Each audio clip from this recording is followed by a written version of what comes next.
Greetings, awesome people. It is Monday night, and my name is Scott Churchson, and alongside me is Mr. Robert Manning and Mr. Dayveonne Bussey, both of which are cooler and basically better looking than I am. Stop. You're awesome.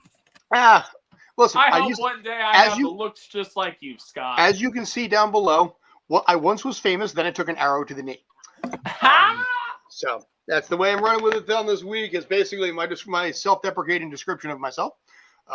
Like I said, we're going to be talking the Liam Neeson Naked Gun trailer. I have not seen it yet. I'm not sure if you guys have or not, but I am curious about it a little bit to see what it's going to look like. Plus, we have a ton of today in movie history, which I'll be describing to you vaguely and testing you on that. And yeah, you ready, gentlemen? I'm ready. All right. So, by the way, as a rule on this, I will be stopping this periodically just because of algorithm and whatnot. Because the algorithm is friendly, loving, caring, and outgoing, and is always there for us and never means to do us harm. So, right. Algorithm, you fantastic, wonderful, charismatic thing. And as long as we react to this trailer by talking somewhat, we can't get so. I mean, what's worst going to happen? We'll get demonetized, but I can live with that. But right. You know, it's not music per se. Well, maybe it is. We'll find out. So, have you guys seen this yet, though? I think I did. Okay, I did not. I seen like the first second until I realized what you said in the chat about reacting to it. I said, okay, I need to just shut this off so we can watch it. Fair enough. Yeah, like I said, I haven't seen it. I grew up on the original Naked Gun movies, and I can quote and Police Squad. I can quote them en masse. Yeah, Day. Same here. I grew up on Police Academy and Naked Gun. Naked Gun 1.5, Naked Gun. Whatever. Never heard of Naked Gun until today. So woo! Holy Hannah, are you serious? Never even heard of it.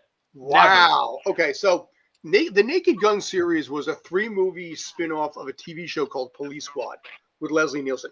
Mm-hmm. Okay, haven't even heard of that either. But Police Squad, I think you can get away with because a lot of people didn't know that exists. But the Naked Gun trilogy is considered to be arguably one of the greatest comedy trilogies of all time.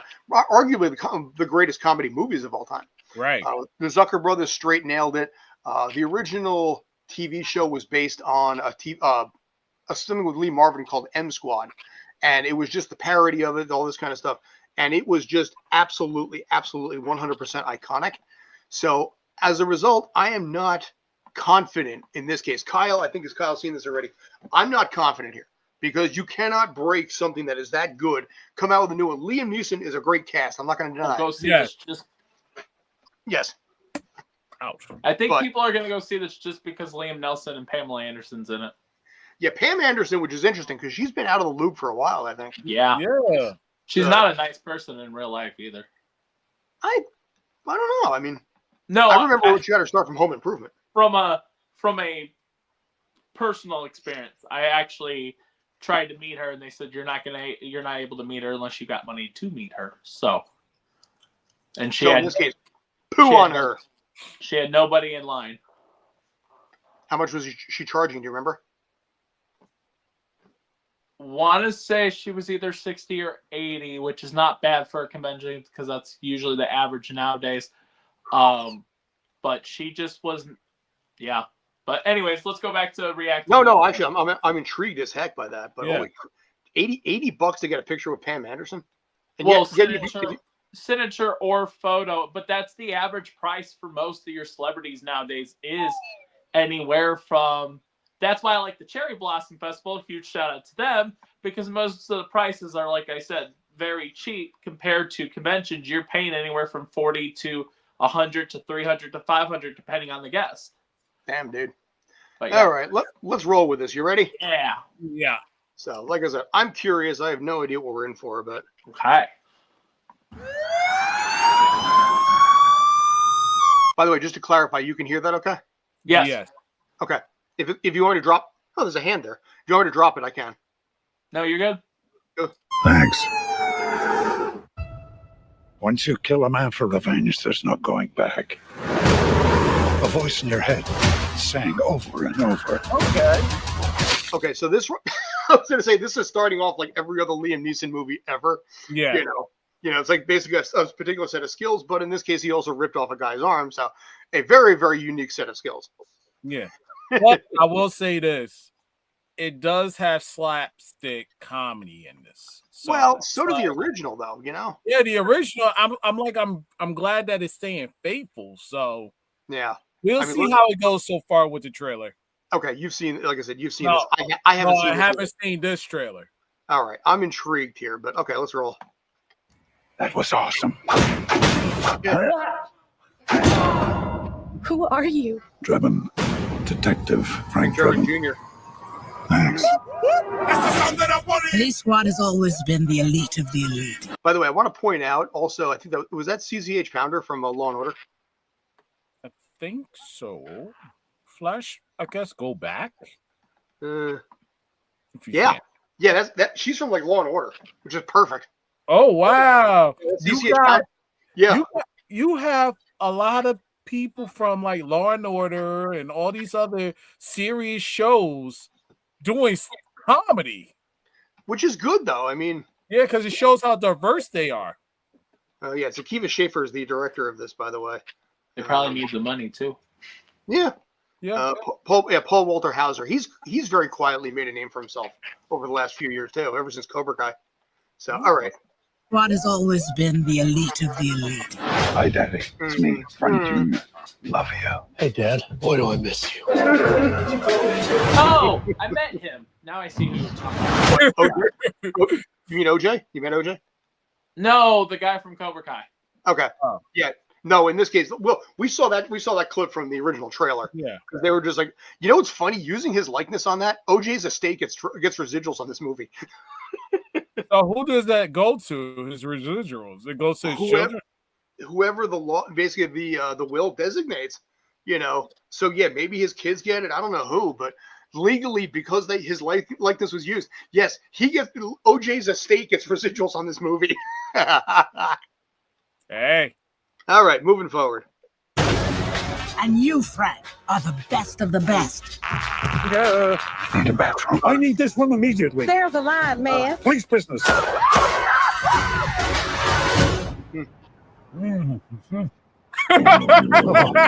gonna ruin another suit.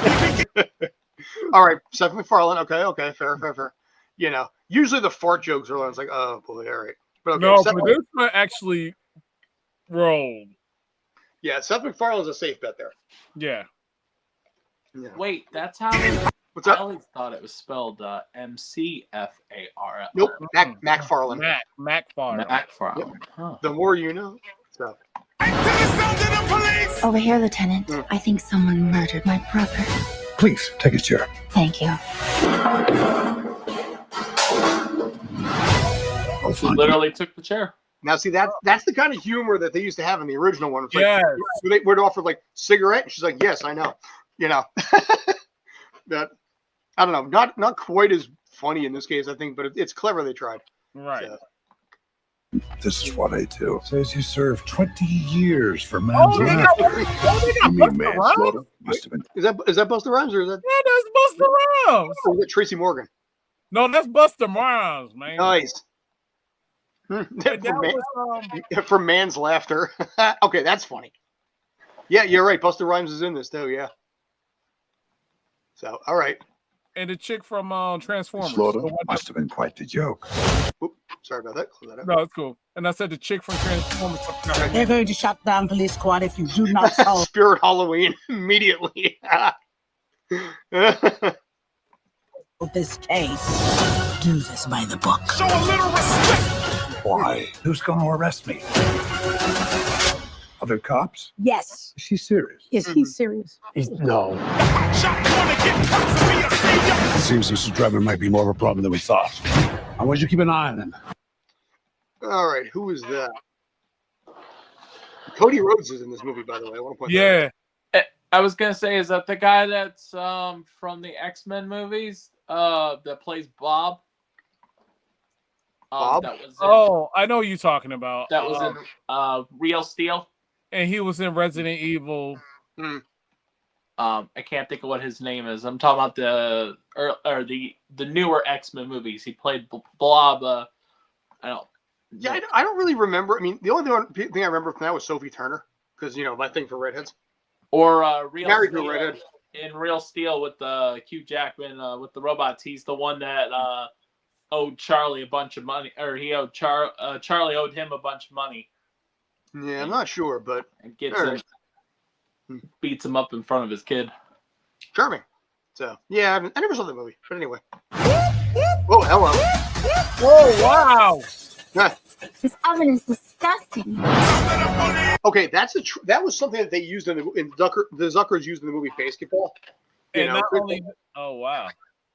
But not only that, they used that in whatchamacallit, one of the Austin Powers movie. they did. Well, all three of them. They kind of used that bit. Yeah.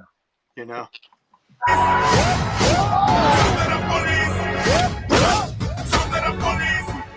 Rest assured, I won't stop until I've found justice. What do you want, little one? Your ass.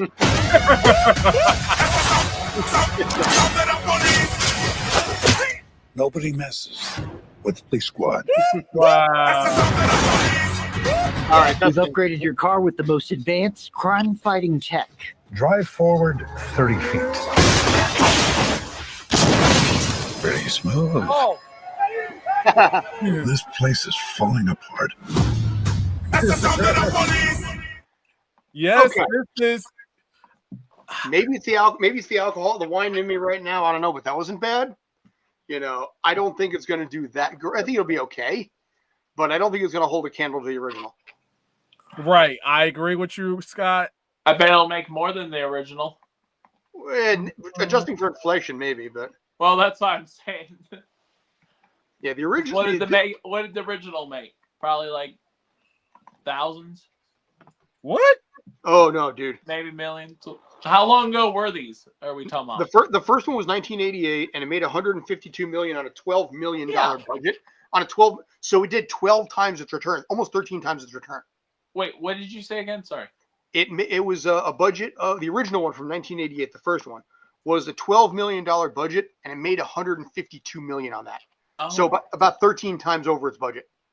okay. This one will probably not do 13 times over its budget. What did the second one do? I don't know. Naked Gun 2.5, and then 33 and a third final insult. Let's see, 22.5 did 192 million on 23. So that was about 8 to 9 times over. Not about 8.5 times over. And then the third one had a little struggle. That was a $30 million budget, made 132. So that still made 4 times its budget. 4 which times is still its not money. bad. All right, so it should make its money then. Yeah, All I mean, Day, do you have a thought on this? Because I got a couple of my own. All right. So, just to clarify for Rob, you talking about Kevin Durant? Okay. Yeah. All right. So, Is he in the movie?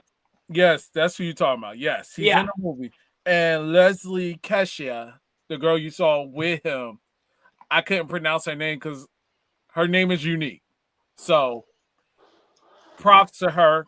And this is a unique concept. It's just, is it ready for this type of generation? Like, can it deliver like it did the original Naked Gun? Will we get the fan base to go see this? Like, I might definitely go see it because it's part of my childhood. I remember watching this on HBO constantly, all 3 series. You know, but that's why a lot of people don't understand my humor because of the fact that, that's why I have to be cautious about how I say things, what I say, because this generation is too snowflakey, sad and soft and too babyish. You know what it is? Here's my thing. Comedy has changed since then. Now comedy is more meme, pop culture, and memberberry based, where this kind of comedy was also very... The reason why the Police Squad TV show was canceled after 6 episodes, because this kind of humor people were not ready for at the time. You know, and it wasn't one of those things that people really got back in like 1983. So I almost wonder a little bit if listen, this kind of humor is like right in my wheelhouse. Word humor, play humor. This is exactly what it is. Pop culture, meme humor doesn't really fly with me too well. Right. But things like this that this catches me off guard verbally, right in my wheelhouse. I think from that perspective, if you like that kind of humor, it will be decent. I think Liam Neeson is a perfect casting because I think he knows how to play a serious role in comedic circumstances, which is exactly what Leslie Nielsen did back in the day. Right. He played, even with Airplane, he played the role seriously in a comedic setting, and it was perfect. I would like this to do well. Will it do the numbers the original one does? Probably not. Not from that standpoint. Will it make that budget, whatever it is? I will probably go cash on the day. But for right now, yeah, I don't know if I think it's going to be like a lot of them where like Christmas Vacation or like Vacation was rebooted, or all of these iconic, trilogies, quadrilogies from back in the day that suddenly have a new cast member, and you're like, okay, well, this is a movie. I don't know. Just why are they doing a reboot on it? Because that cash grab, and nobody likes to take risk in Hollywood when it comes to original content, because they don't trust the audience. They want instant gratification. We live in an instant society where fast, quick, hurry, bang. What catches people's eye? Bang. It's just like using TikTok and all of them. Yep. Bang. Yeah, those kids with their TikTok and their followings on there. And it's not shooting them down, but it's just the fact that when it comes to filmmaking and making art, you gotta, especially comedy. Comedy is a hard genre to basically get somebody to sit down and laugh their butts off. Oh, you can say balls. Balls off. Yeah. For some. But anyway. But it's just the fact that we're living such an instant, everything instant. Everything is fast food. I need you to make me laugh in 20 seconds. Like action is different. Martial arts, fight scenes, all that is different. You could do a 30-minute clip of action and do a movie. Look at John Wick. Look at some of the action films. Look at Mortal Kombat. It's just the fact that when it comes to action, you could keep a long stare. The story could be crappy, long as you have fight scenes in it. But comedy is like one of those genres that you have to know your audience and know who you're targeting. It's not like, oh, I'm going to make you laugh by saying X, Y, and Z, and you don't laugh. Yeah. Someone else may laugh, but let's say you don't laugh. That's just like, I hate using. No, I'm not going to use this person's name. No. All right. I'm not. Let me ask you this, Rob. Since you have no familiarity with the original trilogy or TV show, or the spin-off commercials that were filmed in England, would you see this? Probably not. I'm not. It's not my kind of humor. I classify this as a stupid comedy. Which it is. Not going to lie. But those are the best comedies. But do I think that this will be successful in the box office? Yes. It's not my cup of tea, but it will be a lot of people's cup of tea. So I do think it'll be successful, depending on what the budget is. There are a lot of big names in there. I like that it's kind of a cameo fest, is what I call it. See, sometimes with cameo fest films, they can either make or break your film. Yeah. Look at Coming to America 2. Let's nod. Yeah, let's not talk about that. That was horrible. I'm sorry. I'm just saying. That's a different story. No, it's not. No, that's a different story because that was not a reboot. Coming to America 2 was a sequel. This is not a sequel. This is a reboot. So it is a different story. He's technically correct. Yes, that's the proper kind of correct. I do think it is interesting the different actors that we saw in this, and that the fact that they're all in one movie is pretty cool. So yeah, I think it's going to be successful. It probably won't be a movie that I'll watch. But I did think it was cool to see the guy from Cobra Kai. I met him at a couple conventions and stuff, so pretty cool. Yeah, I mean, Paul, like I said, Paul Michael Hauser, he's built a good career out of the Atlanta area for the most part. Yeah. He had that one movie which surprised a lot of people when it bombed at the box office about the 1996 terrorist attack or bombing at the Olympics.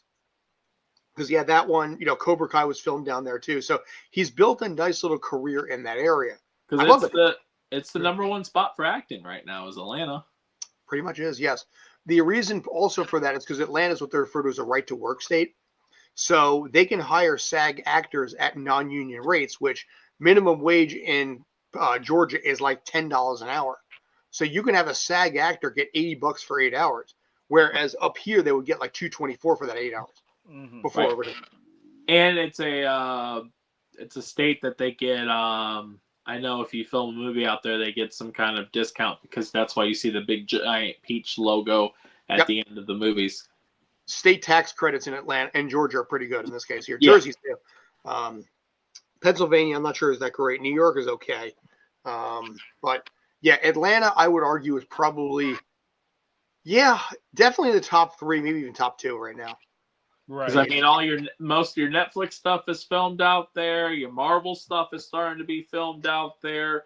Your Christian movies are filmed out there. I mean, you got a lot of different stuff being filmed out there. I mean, that's where the Kendrick brothers started, the ones that do like Courageous and stuff like that, and they all started at their church just in little Atlanta. So interesting. Yeah, here in the New York area right now, the Daredevil series is here. Yes. Law and Order SVU. But to be honest, the Daredevil show needed to be in New York. That's what makes the Daredevil authentic, Yeah, out of the kitchen is what they call it. Yeah. FBI films here. Yeah, FBI films here. The 2 Law and Orders that are still remaining, he filmed here. Only Murders in the Building is here too. And right now, I don't know if anything else is at the moment, because right now it's at weird flux where things haven't started up yet. So come July, in theory, things should start picking up again a little bit. Knock on some degree of wood, But until then, I mentor a 3-year-old autistic child until business picks up. But as far as this movie goes, I think I might go see it, or if not, I'll definitely see it when it comes to streaming. I have to. But Scott's gonna see a movie in theaters. That's shocking.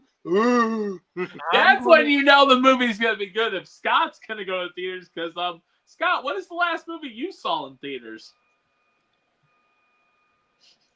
Godzilla from 2019, I think.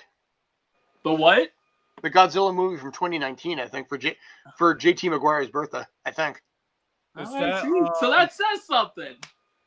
That could be right there. Could be a reason why this movie is successful, is because if the guy that does not go to the dumbass Z-list celebrity is going to see a movie, let's make headlines with this.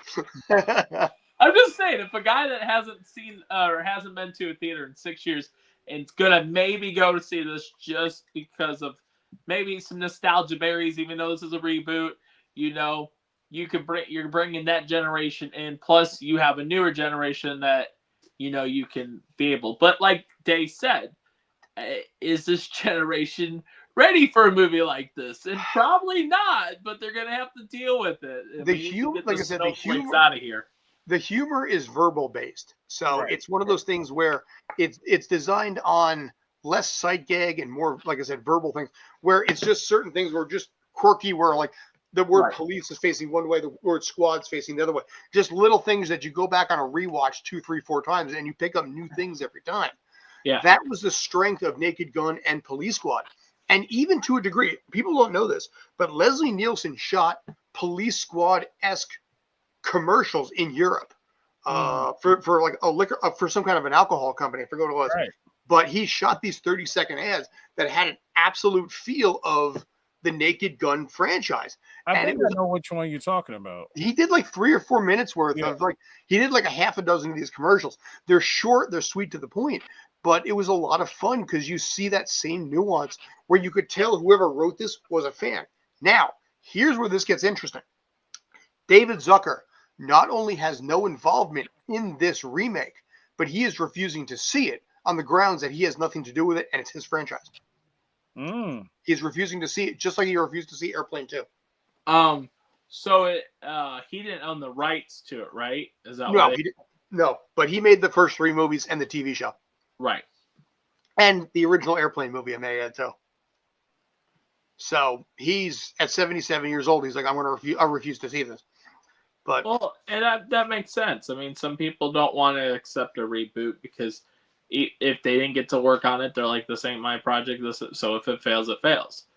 But that's why I will bring up one quick thing. Speaking of like bringing people back, so like the Lilo and Stitch movie that's doing great in box office, and then you got How to Train Your Dragon that just came out. That I don't know what it did in box office, but pulling it up, those two came out. I've been hearing nothing but good on the How to Train Your Dragon, and it's technically it's first what they did, and what I mean by first is they brought back the original director that worked on How to Train Your Dragon, and he's who directed this movie, and that's why you get the heart that I've been seeing nothing but positive reviews on the actual How to Train Your Dragon. It is a carbon copy basically, but it's actually like if you're the guy that wants to go see a live action that's kind of basically what you saw at the cartoon, but just more of a realistic version, you get what you want. Day, you sleep over there? Mm-mm. Okay. I know it's a long day. Your head's down. I wasn't sure if you were asleep. No, I'm just reading something. No, that's all good. I forget what the director's name is, but anyway, I think his name's Ben. But he came and he actually is the one that was the original director for Lilo and Stitch, and they didn't ask him to come back for Lilo and Stitch. That's why I think things got changed, or we would have had a similar story if he came back. But he did How to Train Your Dragon, so it is kind of cool the fact that he worked on a Disney project and a DreamWorks. But do we have numbers for by chance of How to Train Your Dragon? I have numbers for both actually. How to Train Your Dragon is at 197,645 right now. It's 10th right now worldwide box office this year, and Lilo and Stitch is at 858.5. Yeah, which is just under 100 million shy of Minecraft. Right. Wow. And 197 million on opening weekend is really good. 858 and change, yeah. Minecraft is 953, and then Nezwa 2, which is at 1.9 billion. Nobody's touching that one. Yeah, I don't understand that. I still don't understand how they got those numbers. Because it's China, and China has 1.5 billion people in it. Okay, so everybody went and saw it? Dude, listen, I mean, right now you have the second most populated country in the world and barely behind India at that. So you market a movie to China, you will get China numbers if you do the things the right way. And this is the second movie, so clearly there's interest in the franchise. But yeah, Sinners is at 361, Thunderbolt 379, Captain America's at 415. Did you just call that Crafted? I did. Star Wars Episode 3 re-release at 55 million.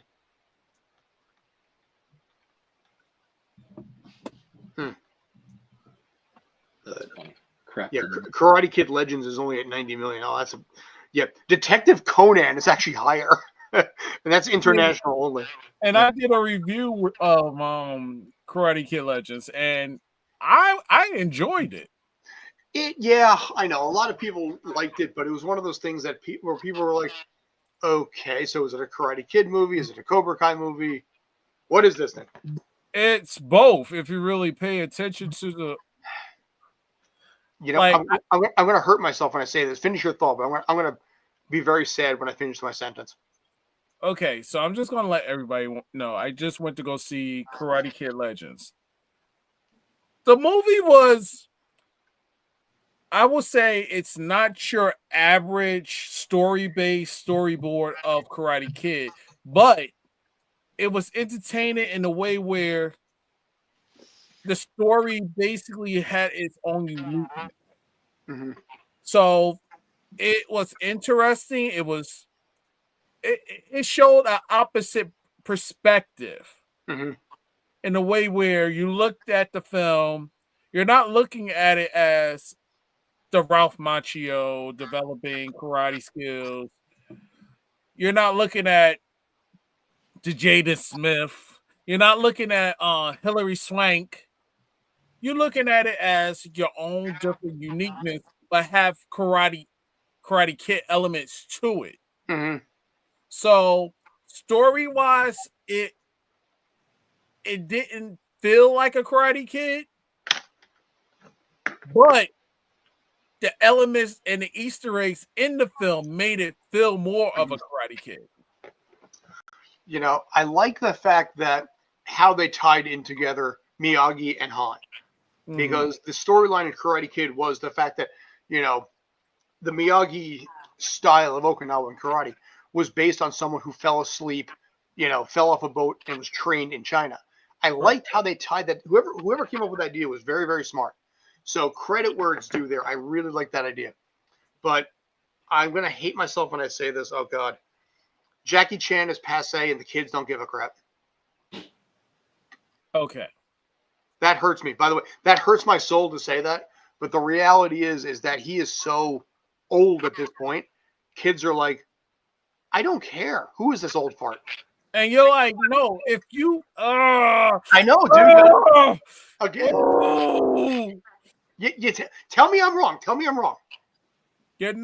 See, I don't know, because when I went to go see it, I got invited by a particular insurance or particular company.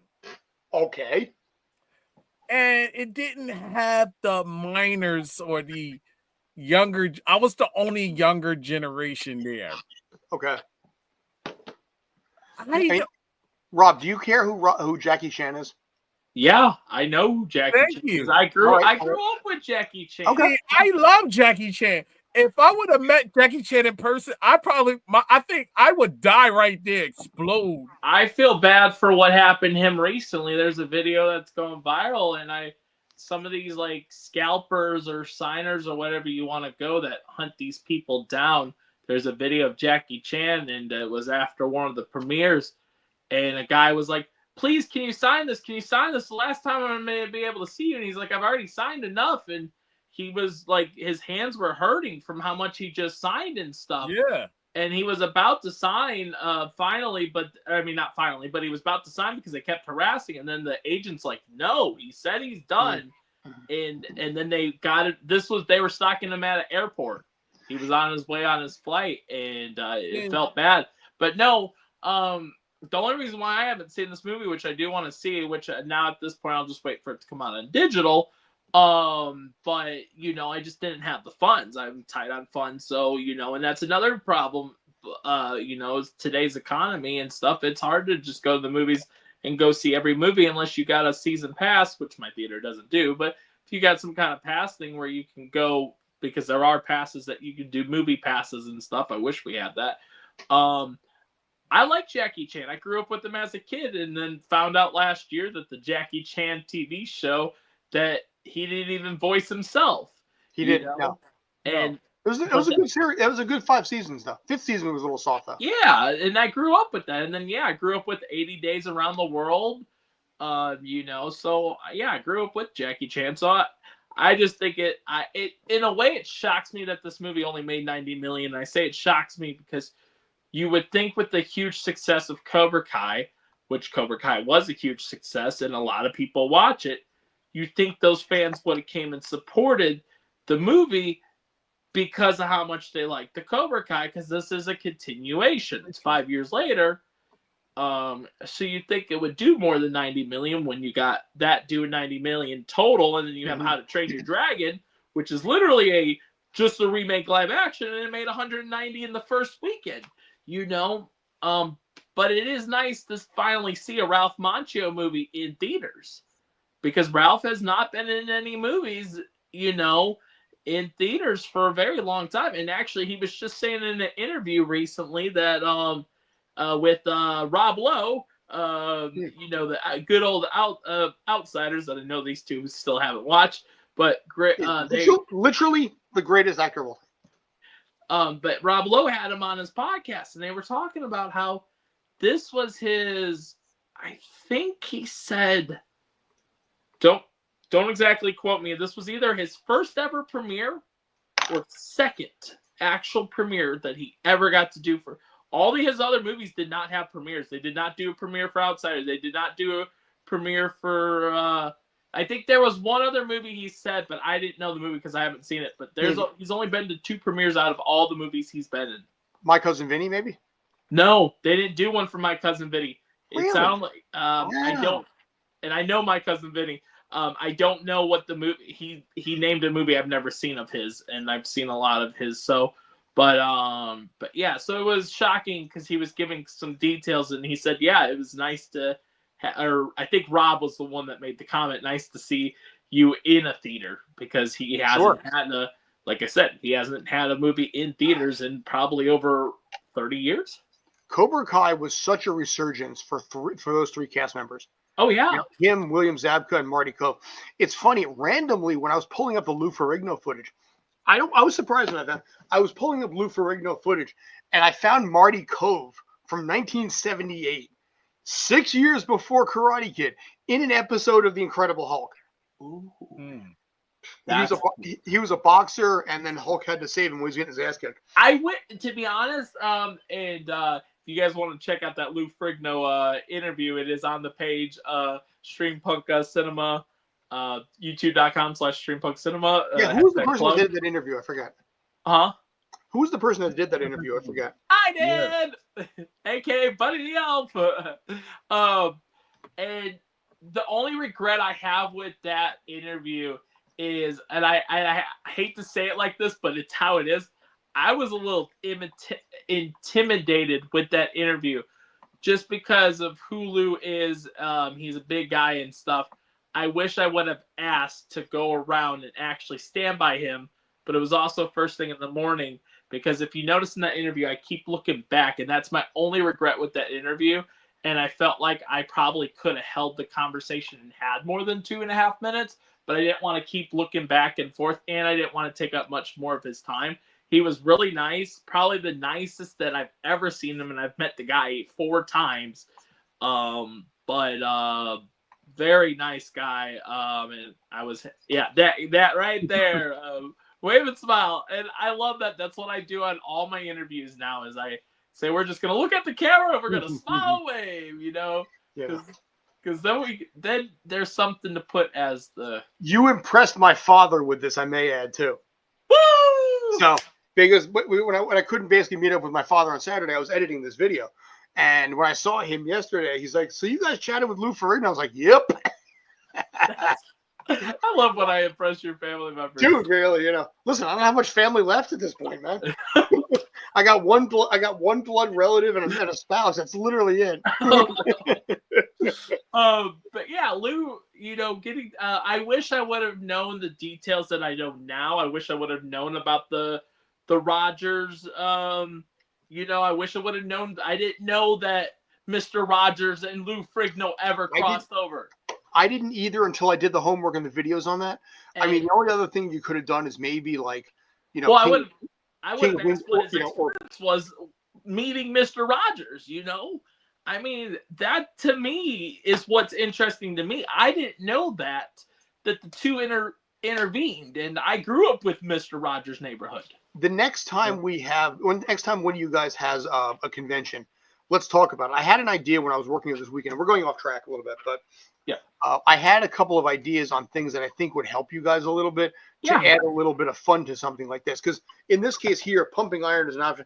But he was a regular on the show, The King of Queens. So I threw that clip in there because he was this muscle-bound guy and a physical trainer for Kevin James and his wife, Leah Remini. So all these things that I picked up after the fact, but I've got a couple of ideas. Next convention you guys have, we'll figure it out. But I got a couple of ideas there. So nice. So, all right. So overall, final thoughts on Naked Gun. I think it could be kind of fun if it's the kind of humor I'm hoping it is. There was some fart jokes. Fart jokes never work for me, but Liam Neeson is a great cast on something like this. And Pam Anderson is like, wow, she still exists. Yeah. Well, go ahead. No Priscilla Presley. Go ahead, Dave. No, go ahead, Rap. No, I just gotta say, good luck to the movie. I think it's gonna be a success, regardless. I don't know how much of a success because we don't even know the budget yet. But I think it's cool that there's some nostalgia berries there, even though none of those were original cast members, correct? No. I think all the cast members have died at this point. Yeah. Okay. Yeah, George Kennedy, Alan North, depending if you want the TV show. OJ just passed, and obviously Liam Neeson did a few years ago. Mm-hmm. And to me, Priscilla Presley's still alive, I think. Oh yeah, Elvis's wife or ex-wife, but Elvis's ex-wife. Yeah, because they got divorced before he passed. So yes. So I'm going to say this, and I want the camera to zoom right into me. Hang on a minute. I'm going to sneeze too. So pretty much trailer, there was a lot of member berries in this film.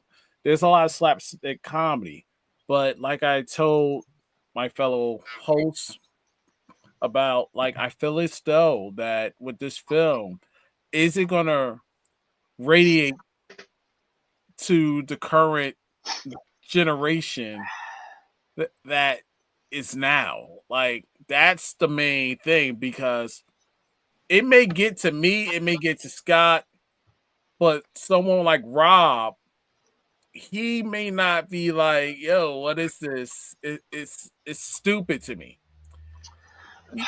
And I understand, it's tough. I can't really put, we don't have the budget for the film, but I just hope you do this film some justice. Like, I'm going to go ahead and see the film, because that's a part of my childhood that I remember watching this film over and over and over and over. Yep. But you wrote that movie, man. I grew up with this movie. I grew up with Police Academy. I grew up with House Party. House Party, don't get me started with House Party. Well, Friday too, I'm sure. Well, Friday was later on. But Baby's Kids, Five Goes West. What other movies that are Cool World? Oh God, yeah. You can't compare this movie to Five Goes West, because that's a kid's movie. I'm just bringing up stuff that I remember from my childhood. It's just the fact that when you execute and redo films like that, you got to do it right. You can't just slack. You can't just throw something and say, "Here's member berries." No. I mean, you can. I'm talking about for somebody like me that's a fan that grew up watching these films. Ooh, The Secret of Nim. Labyrinth too. I'd include Labyrinth in that. David Bowie. Yeah. But like all these films that we grew up, it was our childhood. It was something that we can remember and say to our kids, this was something that I grew up when special effects and everything was going on in your generation. We had puppeteers, we had claymation, we had great makeup artists that made things look realistic in these films, to the point where you was like, some scared to death, others you're like intrigued, and you was like, yo, where did this come from? Yeah. Like one movie I remember, what was the movie with the people getting sucked into the TV? There was a John Ritter movie about that. Yeah, that's Ritter. Oh, you're not talking about the last Stay tuned. Stay tuned. Yeah. Oh, okay. Stay tuned.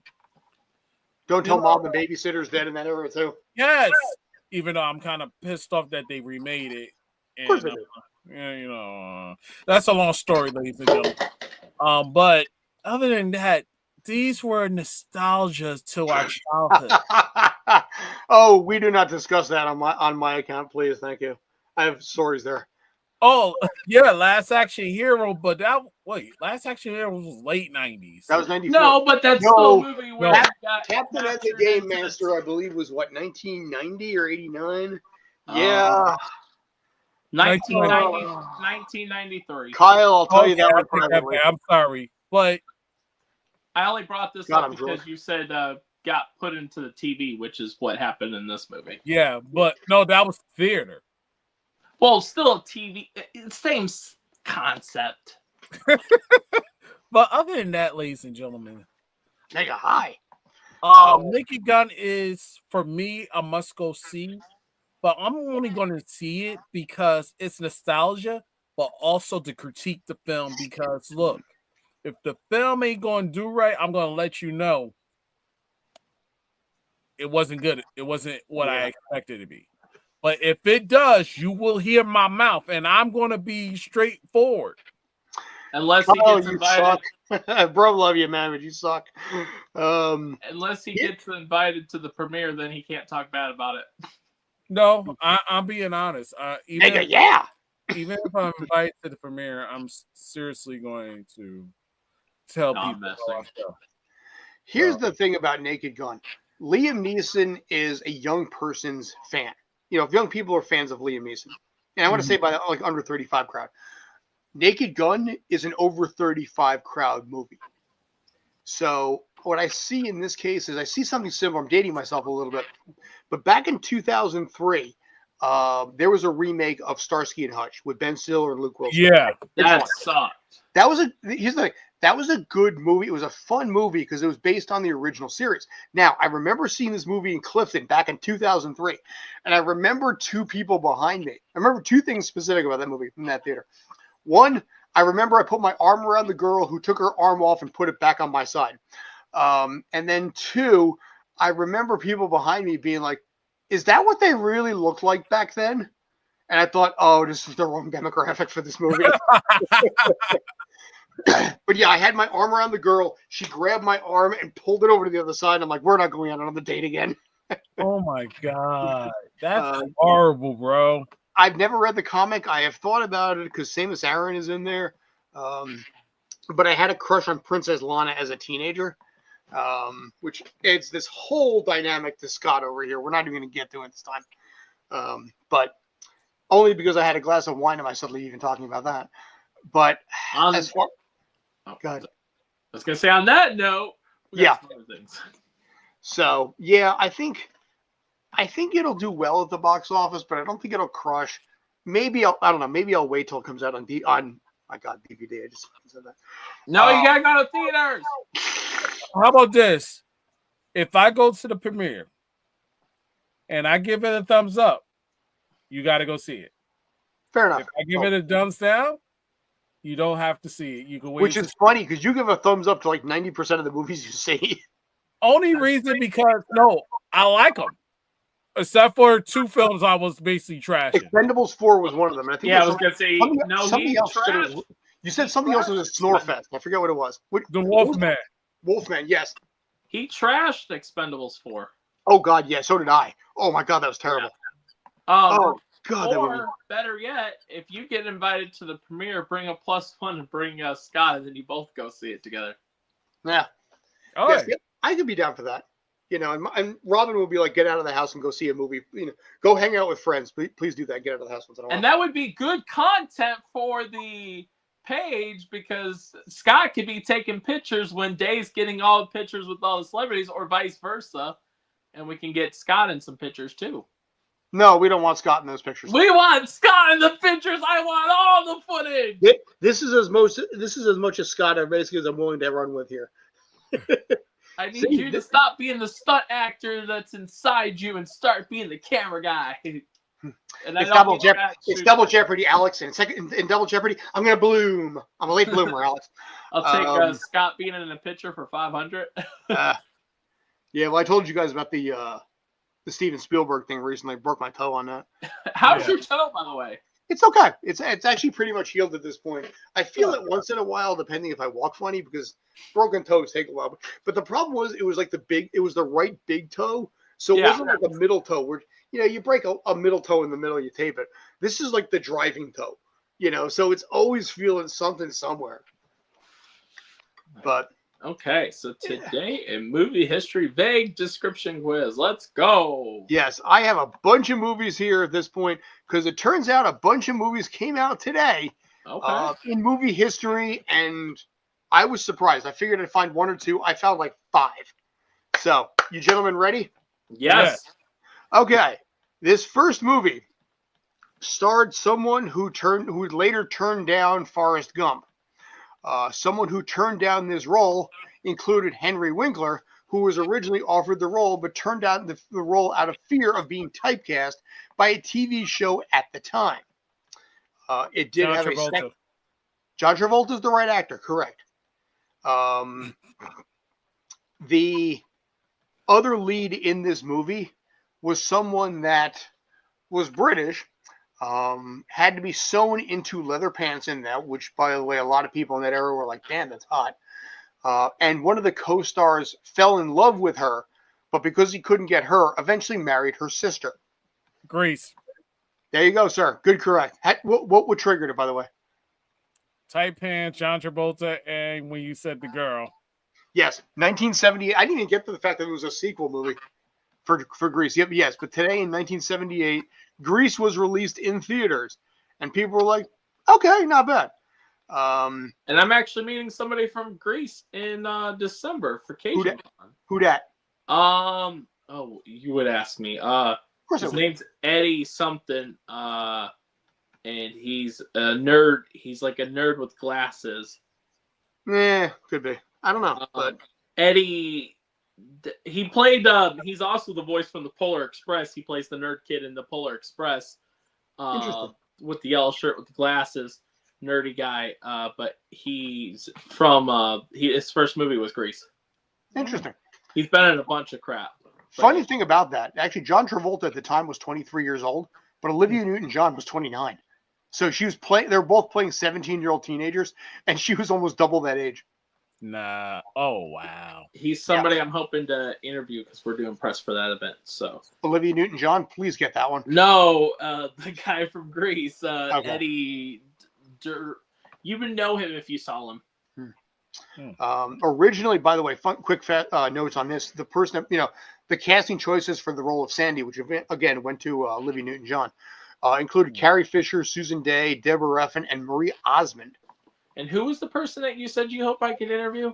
I was going to say, is Olivia Newton-John still alive? I was going to say she passed away. Yeah, that's what I thought. But it's like I said, ironically enough, because of the fact that, Jeff Conaway, who later actually was in a few seasons of Taxi, fell in love with his co-star, Olivia Newton-John, couldn't get her, married the sister. So that's kind of awkward. Yeah. Family reunion. All right. So number two. Are we ready for number two? Yes. Yeah. Okay. This movie was a horror film of the biggest accord at the time. The woman that was murdered in this iconic scene, her daughter ended up being a horror icon about 20 years later. This was a movie that was synonymous because the director was known to doing cameos at some points in the film, and because of the fact that he wanted people to focus on the movie itself, made sure the cameo for himself showed up at the very beginning. Halloween. Nope, incorrect. Oh wow. Nope, incorrect. But is the movie you're referring to that the daughter become famous was in Scream? No, the daughter I do not believe was in any part of the Scream franchise. Okay. No. So if the it's main not Halloween, the main lead was 100% typecast and ended up in 3 sequels to this movie, all of which were completely forgettable. This movie was also remade back in the late 90s with a guy from Swingers. Are you talking? Oh wait, is it? Oh God. Evil Dead? No. Oh, Chucky? Nope. Before that, actually, way before that. Way before Chucky. Remember, the horror icon was 20 years after this woman's iconic shot.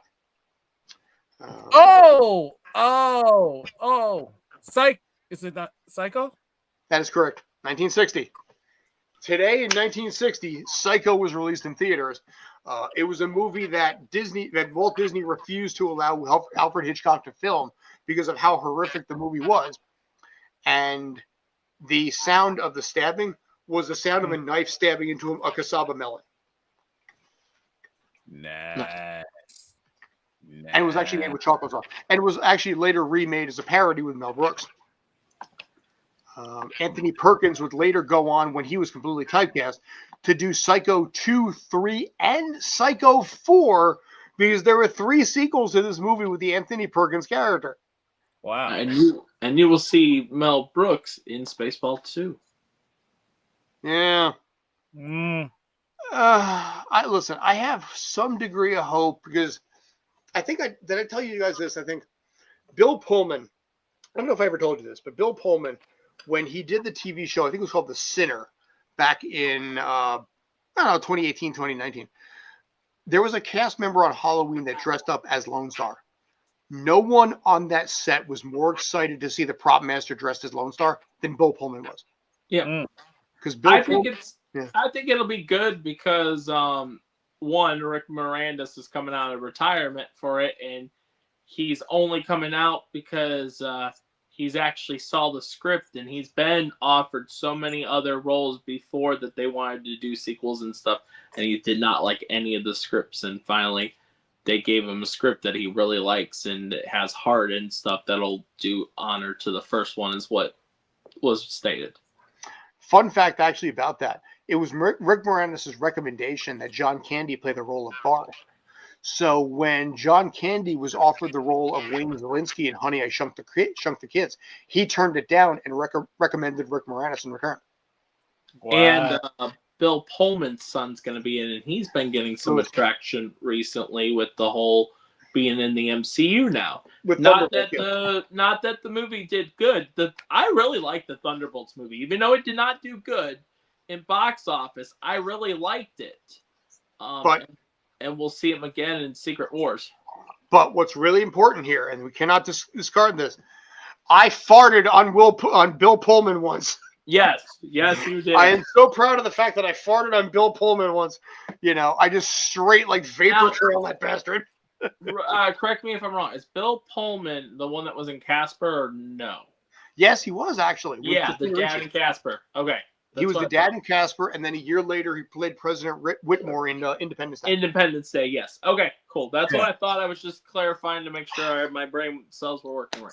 Which, by the way, for the record, I mean, I know The Sinner was a different role for him, and it was a different, like, very dark kind of cop thing where, you know, like, had sex with prostitutes. But being in the presence of Bill Pullman was still one of the coolest experiences ever, because he was, you know, Lone Star. He was, you know, Independence Day. He had all of these things, and it's like, oh, this is one of the funniest things that people don't recognize about being like a background actor, where you're just like in the presence of these people and you catch their aura. You know, Rob, you remember when we were talking with Paul Rugg a couple weeks ago, you know, about being in prison. So when I was on Gotham, Donal Logue and Michael Chiklis were really, really tight. And Donal Logue had Blade, and he had, you know, Grounded for Life and all these kind of shows. Michael Chiklis had The Shield. He had The Thing. And listening to the stories of all these guys just kibitzing on stuff that happened 15 years ago, as casual as it was, dude, you get hooked on stuff like that. Yeah. And that's why I brought it up to Paul Rugg, because he's sitting there. You got Ed Asner, you got Jonathan Harris, Ricardo Montalban, David Warner. And it was just, you sit there in their presence and you just listen to the stories they've got. Yeah. It's awesome, man. It really is. That's one of the reasons why I love interviewing, and especially the older people. Sorry to say it like that, but the older people, because they're like the veterans of the, you know, they are the veterans in the movie career, so they have stories that it's good to know their stories now before they do pass. And I'm not wanting anybody to pass, but I'm just saying in general. Oh yeah. You know, and that's why I like the interviews when I have like a 15-minute conversation and they're talking about like their different people, like when we got to interview Bambi, you know, and him talking about his stories with Mr. Walt, Mr. Disney, you know, and how he the thing I'll take out of that entire interview is the fact that when he said, "Oh, this movie's going to be boring," because they had an actual deer on actual set, and all he was doing is the deer was like this and then would go down, and then he told out loud, and he thought he was going to get fired the next day for this, but he said, "This movie's going to be boring." And Mr. Walt came up to him the next day and said, he's like, "Donnie, we're not going to have boring deers." You know, so it was pretty cool to hear their stories. So, and it ended up being one of the most iconic Disney films of all time, too. So. Oh, yeah. And what's even more crazy, which I wish, speaking of Donnie, him and his two other co-stars are going to be in Houston in August for Nostalgia Con. Thumper's still alive, the original Thumper, and Flower's still alive. Really? Okay. Yeah, they're all three going to be at an event together, and I was like, whoa. Nice. All right. You want to go for number 3? Yes, we got go 3 for more, number by the 3, way. and maybe I'll get one this time. All right. So it is. Oh boy, that's you know what? I'm not even going to say that. I'm going to say that that's too easy. Let me try to get it. I'll take an easy one. All right, Day, you want to back out on this one? I'll stay out. It is the most successful SNL movie of all time.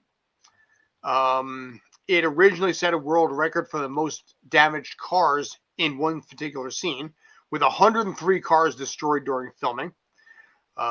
It had a sequel that was definitely something you could watch in theaters. And let's see what else. The original cast member wrote a 324-page script, but one of the main cast members proposed to Princess Leia, who was also in this movie. This movie also is a weird little quirk. Had a background actor who was a very, very, very, very, very unknown James Avery as a background dancer in this movie. But it is the most successful SNL movie of all time. Day, if you know what it is, just simply raise your hand. Nothing more. Okay. You know, Kyle has already given a thought on this as well. But Robert, being this is before his time. When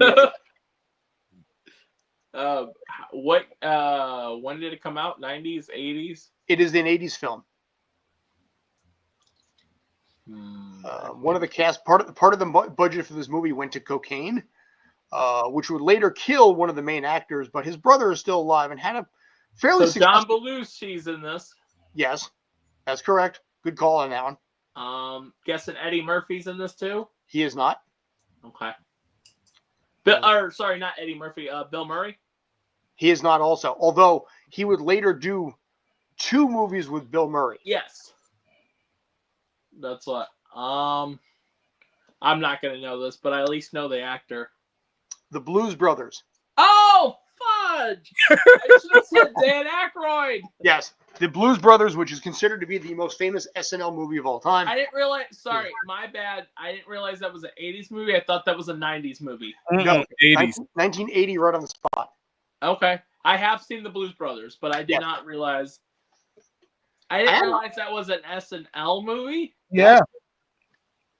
Yeah, it was an SNL skit originally with Dan Aykroyd and John Belushi, and they turned it into a movie. And the backup singers and dancers that they had were cast members from the original SNL sketch that they brought back in. And then, of course, they had Blues Brothers 2000, which was definitely something you could watch. Yeah. Let's leave it at that. Okay, moving on to the next one. Okay, so this movie had the script changed to reflect something else of its lineage at the time. Ben Stein had a small cameo, which was originally intended to be a bigger role should one of the cast members drop out. Zoolanders? It is not a Zoolander movie, no. Okay. The main villain's voice was dubbed over, and when he found out he was so insulted, he actually stormed out of the premiere. This movie was the last of the franchise for a while until the son took over many years later.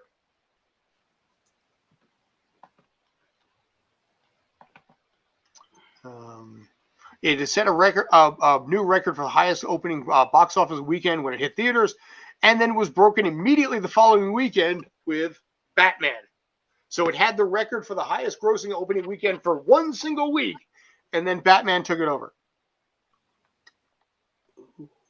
It also has one of the cast member in there that was in this one in the previous movie, somebody you just mentioned about 10 minutes ago.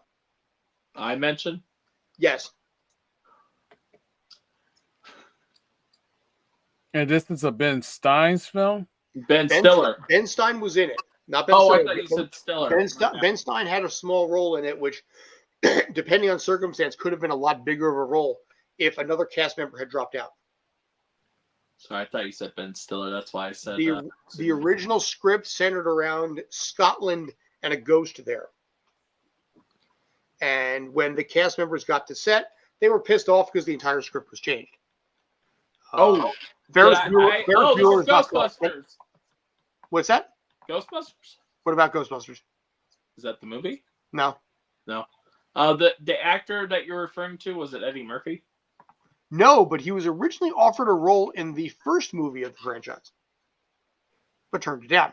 Yeah, that was Ghostbusters that he originally turned down. Yes, it was. So it's Ghostbusters 2? There you go. Okay, good. Okay. I'm trying to make So no, I got one. Yeah, no, Blues Brothers 2000. We covered that one Did already. you know that it was Ghostbusters? No, because some of the stuff that he was saying, I'm like trying to put together.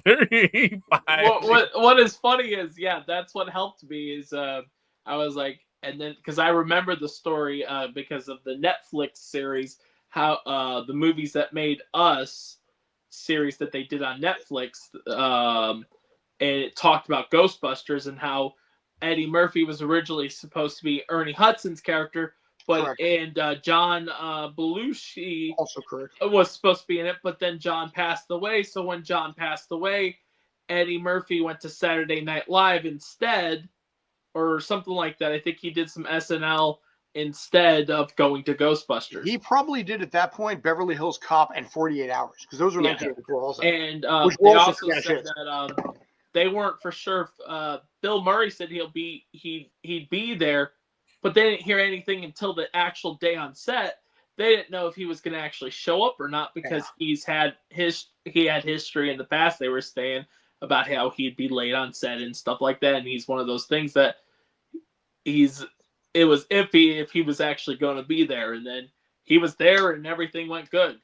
Yeah. So So nicely done, sir. So yes, Ghostbusters 2. I got one.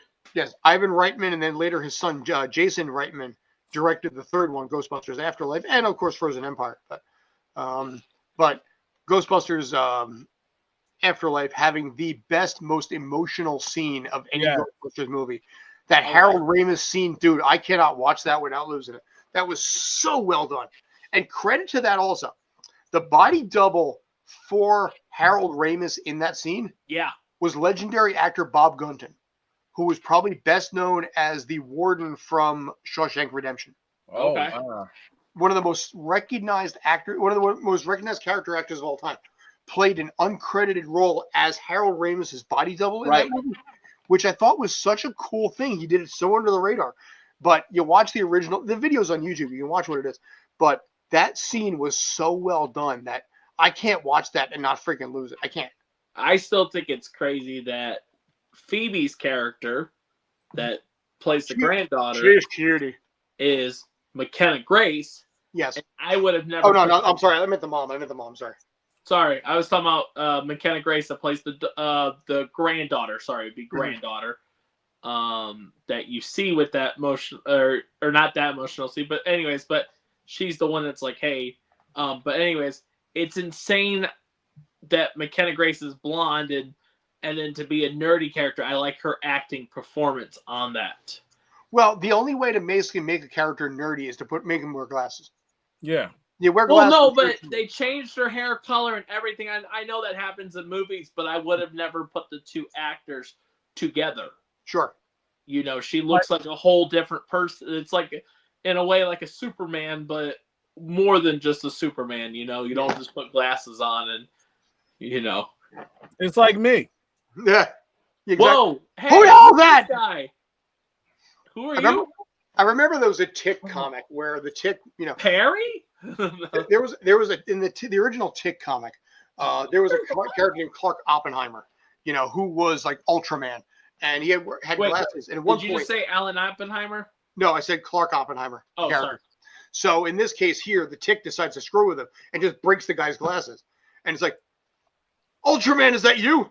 No, Jimmy, it's me. It's Clark. Oh, okay.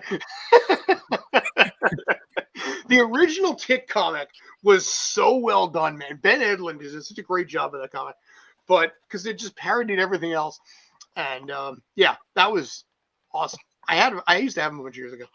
All right, so the last one that I have here, and this was also a movie, by the way, that came out. I'm not going to mention the year that it came out. How do I put this? The original villain was going to be possibly played by Billy D. Williams. A sidekick character was almost played by Marlon Wayans. Forever. That was too easy. What was it? Batman Forever. He's got a Batman shirt on too. Batman Forever. Wait, and who? Wait, Billy D. Williams was supposed to be who?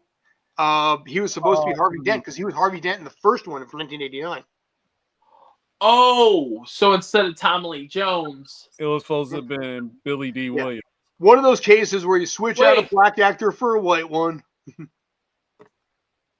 I thought he was Commissioner Gordon. No, Billy D. Williams was Harvey Dent. Yes, he was. He was Harvey Dent. Oh, I thought he was Commissioner. No. Actually, the Batman in the animated series was a black guy too, but he was also, I think, Richard Mole. He wasn't. He wasn't black in the original Spanish then? Because he was dark skinned. No, he's white. He's white. Really? Well, technically, he's green because he had a blue face. Huh. Let's see. I would have figured he was white. Because actually, all these years, I thought he was black guy. Hold on, I'll tell you why. Because I got the collection before Kevin Conroy passed away, but I wasn't able to get the autograph. I forget who the voice of Two-Face is, but I think I've met them. Richard Mole. Okay, then never mind. Yeah, who's best known at the time, probably forever, with being the guy, one of the cast members of Night Court. He passed, correct? He did a few years ago. Yes. Okay. Yeah. He was also, believe it or not, the actual first villain in the Highlander TV show. So he was signed. What's that? Oh, I was asking him if it was signed. Oh no, this is Batman Beyond. My bad. I got the. But yeah, in this case, you need Will Friedle's autograph on that. But yeah, in this case here, Tommy Lee Jones did not get along well with Jim Carrey because one was by the book on a script, and Jim Carrey was not. So, the role of Robin, which was originally mentioned for Marlon Wayans, was considered to be Leonardo DiCaprio, who actually turned that role down, and Matt Damon, who was a complete unknown at the time, hadn't even done Chasing Amy, let alone Good Will Hunting, also auditioned for it. I'll have to fact check myself and have to see which. Oh, that's cool. Also, by the way, in Batman Forever, playing the role of assistant number 2 is someone who is involved with one of your favorite movies of all time. With one of my favorite movies of all time? Uh-huh. Who in Elf is in there? Before he did the MCU, he was in the DCU. Wait, who's an Elf? Not Will Ferrell. John Favreau's in that? Yeah. He had a small role as an assistant in Batman Forever. Right at the same time, he did like Swingers and Maid and a few other movies like that at the time. Yeah, so before he directed Iron Man, before he directed Elf, he actually was in Batman Forever. That's cool. And actually, I love Batman Forever. I love Batman and Robin's probably my favorite out of those four because he was ice to me too. What? I'm pulling like a Mrs. Broflovsky on this. What? The one with the Bat credit card is your favorite of the four? Yes, because we killed the dinosaurs. The Ice Age. All right, so I think on that note, I think we're gonna call. Hey, I was gonna say, it's funny. I'll have to fact check myself. So stay tuned for next week. But Jim Cummings actually, so one of the auditions, and I forgot what role this is actually for. I think it was for Bonkers, but don't quote me on it. Jim Carrey came in with the suitcase. And I want to say it was Bonkers. It may have not. That's why I said don't quote me because I'm getting mixed up which movie it was or TV show. I know it was a TV show. But Jim Carrey comes in and says, ladies and gentlemen, or goes in with the suitcase. When he walks out of the audition, he said, ladies and gentlemen, you guys can go home, and walks right out. And Jim got the part, but I can't remember which. I want to say it was Bonkers. I just pulled it up. Jim Carrey was considered for the role of Bonkers T. Bobcat in the Disney cartoon Bonkers, but it ultimately did not voice the character. Huh. Yeah, it went to Jim. He's mentioned that on the podcast called Tuned In with Jim Cummings. Little plug there. Well, I think Bonkers was what, 1994, I think? Yeah. So that would have been in the era where like the Ace Ventura movies and The Mask. Yeah, that's what. Yeah, and so he was the big time actor at that time, and yeah, he came in. He came in with the briefcase and said, "He's like, y'all can go home." He literally said that to everybody that was there, and I think was it one of the other turtles were also there for that audition. I think it was either Cam Clark or Tonson Coleman were there because they brought up also the Jim Carrey story about that. Yeah. And I just think that's hilarious that Jim's like, "Yep, I got him one," and then it's cool to say that Jim Cummings was a Dr. Robotic, and then later on, so did Jim Carrey. So it's kind of cool. They were, so yeah. Nice. Okay. Yeah. So there's your fun fact of the day. I was not aware of that. Yeah. But on that note, guys, I think we're done. Yeah, I'll call it. I'll go, Okay. Well, stay tuned for next week, guys. And that's Day, that's Scott, and I'm Robert, and this is Tales from